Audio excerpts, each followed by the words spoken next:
Saya berbicara di sini sebagai penyambung lidah rakyat Indonesia. Insinyur Soekarno mungkin tidak ada di bayangannya. Dia adalah orang yang akan berdiri memproklamasikan kemerdekaan Indonesia dan menjadi presiden pertama Republik Indonesia. Tapi pertanyaannya, mengapa ia yang memegang peranan penting selama proses kemerdekaan Indonesia? Siapa sebenarnya Soekarno? Kalau kita bicara tentang silsilah Soekarno, maka kita akan menyinggung dua budaya yang dipaksa satu, Hindu dan Islam. Soekarno lahir dari perpaduan bangsawan kelas priai dari sang ayah dan keluarga Brahmana dari sang ibu. Kakek Soekarno dari sang ayah bernama Raden Harjo Dikromo, seorang juru tulis dari keturunan Raja Kediri. Dari sang ibu, kakeknya bernama Nyoman Pasek dan neneknya bernama Nima Deliran. Keduanya berasal dari kasta Brahmana dan keturunan penguasa Bali. Jadi seperti yang aku singgung tadi, Soekarno adalah perpaduan dua budaya jauh berbeda yang dipaksakan. Kenapa disebut dipaksakan? Begini kisahnya. Ayah Soekarno yang bernama Raden Sukemi Sostrodihardjo diangkat jadi guru lalu ditugaskan untuk mengajar di Singaraja Bali. Disinilah cinta Sukemi dimulai dengan Ida Ayu Nyoman Rai, keponakan Raja Singaraja yang terakhir, Sri Maharaja Kertanegara. Ini yang aku singgung di awal tadi, karena beda budaya, beda agama, keduanya terhalang restu orang tua. Alasannya, karena pada masa itu belum ada perempuan Bali yang menikah dengan orang luar, apalagi beda agama. Tapi keduanya lalu memilih melarikan diri hingga harus menghadapi persidangan. Baru setelah membayar sejumlah denda, keduanya baru bisa menikah di 15 Juni 1887. Dari buah pernikahan ini lahirlah Soekarno di tanggal 6 Juni 1901.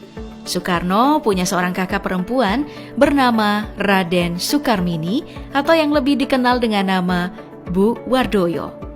Sebenarnya sebelum bernama Soekarno, nama yang diberikan oleh orang tuanya adalah Kusno Sostrodihardjo. Tapi karena sering sakit, lalu diubahlah jadi Soekarno yang diambil dari nama seorang panglima perang dalam kisah Baratayuda yang bernama Karna. Nah, nama Karna diubah jadi Karno, karena dalam bahasa Jawa, huruf A itu diganti jadi O. Sementara Su di awal nama Soekarno berarti baik. Ada satu fakta kecil, Bung Karno sebenarnya lebih senang menuliskan namanya dengan ejaan Soekarno ketimbang Soekarno, karena menurutnya adalah ejaan penjajah. Sekadar intermezzo sebelum ke pembahasan kita selanjutnya ya, ada satu isu yang juga menarik. Kalau Soekarno dan presiden-presiden Indonesia, kecuali Joko Widodo, masih satu garis keturunan darah, yakni dari Trah Brawijaya Majapahit. Tapi, klaim ini belum terbukti kebenarannya. Oke, yang mungkin paling banyak porsi pembahasannya itu tentang istri-istri Bung Karno.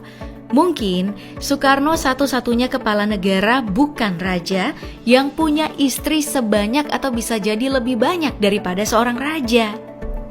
Ia memang dikenal punya banyak istri, tapi hanya ada beberapa yang menemaninya dan memilih tidak bercerai.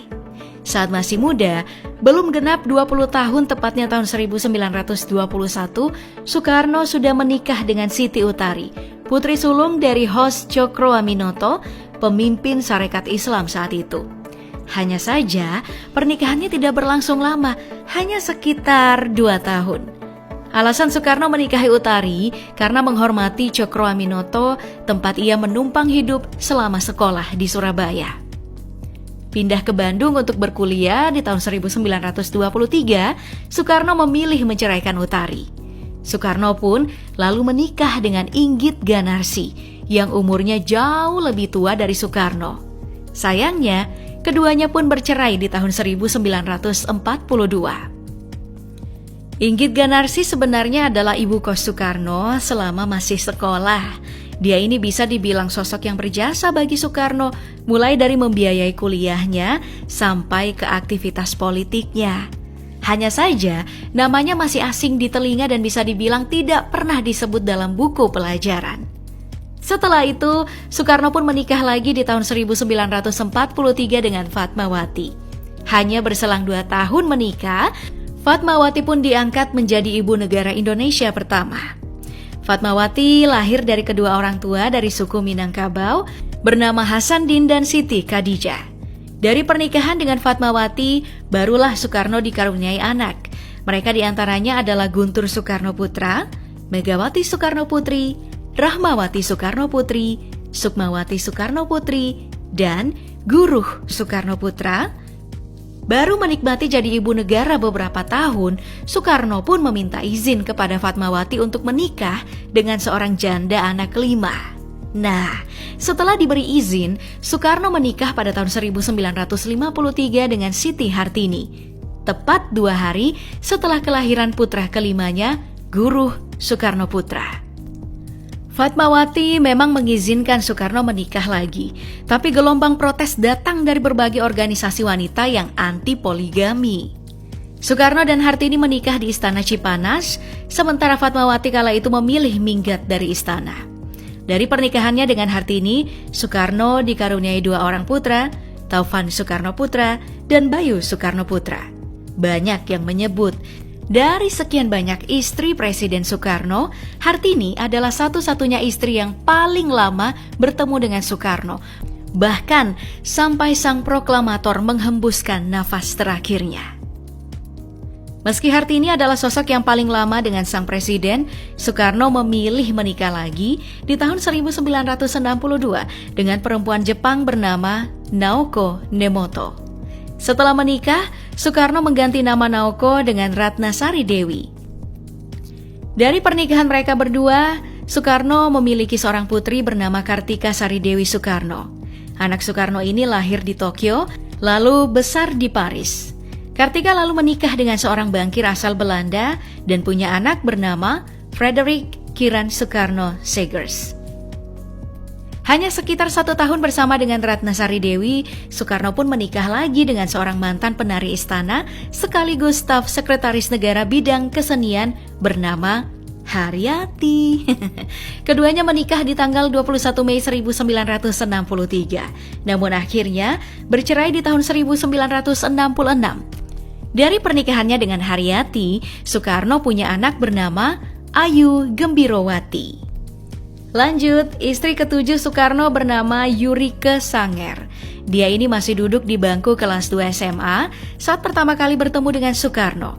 Keduanya menikah pada 6 Agustus 1964. Namun karena kondisi Soekarno pada tahun 1967 yang secara de facto dimakzulkan sebagai presiden dan jadi tahanan rumah di Wisma Yoso, Soekarno lalu meminta Yurike untuk menceraikannya. Satu nama yang mungkin masih menjadi misteri adalah sosok Kartini Manopo. Awal mula Soekarno jatuh cinta dengan Kartini adalah saat melihat lukisan karya Basuki Abdullah. Ada yang menyebut Kartini adalah istri ke-8 Soekarno. Tapi ada juga yang menyebut Kartini adalah istri ke-5 Soekarno. Ini karena pernikahannya dilakukan secara diam-diam. Kartini Manopo juga cenderung tertutup tentang kehidupan pribadinya karena merupakan keluarga terhormat di Sulawesi Utara. Dan juga Soekarno saat itu masih memiliki 2 istri. Dari pernikahannya lahirlah seorang putra bernama Totok Suryawan Soekarno Putra. Istri lain dari Soekarno bernama Heldi Jafar. Dia adalah cinta terakhir dari Soekarno. Keduanya menikah di tahun 1966 saat Soekarno sudah berusia 65 tahun. Sementara Heldi Jafar masih berusia 18 tahun. Namun pernikahan keduanya hanya bertahan 2 tahun karena situasi politik saat itu yang semakin panas.